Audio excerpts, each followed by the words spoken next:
ইসলামী আন্দোলন বাংলাদেশের মহাসমাবেশে যে লক্ষ ছাত্র জনতার উপস্থিতি, তারাই ছিল আমাদের জুলাই অভ্যুত্থানের অন্যতম সহযোদ্ধা। কি বললো সেটাতে আপনাদের আমাদের কিছু আসে যায় না। আপনার যতক্ষণ জুলাই অভ্যুত্থানের ওই স্পিরিটে নিজেদের বুকে ধারণ করে শহীদের যে আত্মত্যাগ, জুলাইয়ের যোদ্ধাদের যে রক্ত দেওয়া, সেগুলোকে আমরা যতক্ষণ ধারণ করে সামনের দিকে এগিয়ে চলবো, ততক্ষণ কারো প্রোপাগান্ডা আমাদের কিছু আসে যায় না। ততক্ষণ ওই বিদেশি এজেন্ডার চক্রান্তে আমাদের কিছু আসে যায় না। আমাদের মনে আছে ওই 3, 4, 5 আগস্টে আমাদের আমির সাহেব, সিনিয়র নায়েব আমির সাহেব কিভাবে মার্চ গণভবনের ঘোষণা দিয়েছিলেন।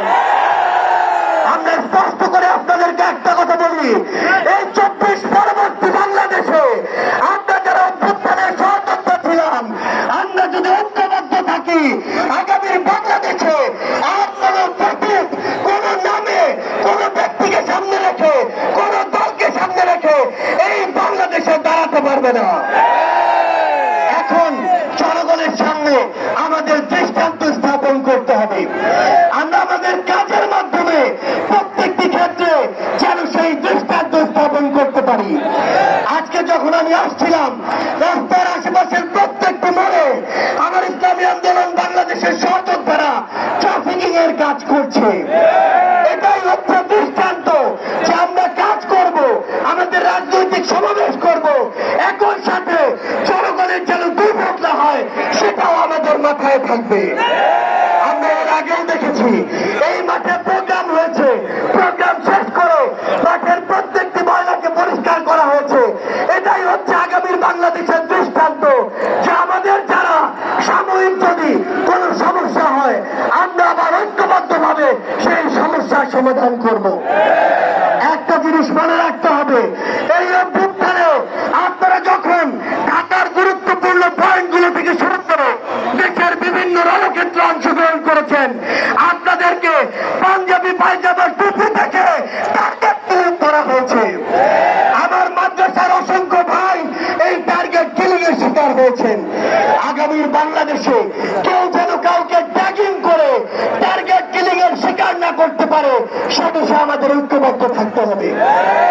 আমরা সংস্কার বিচারকে সামনে রেখে আমাদের এই লড়াই করছি।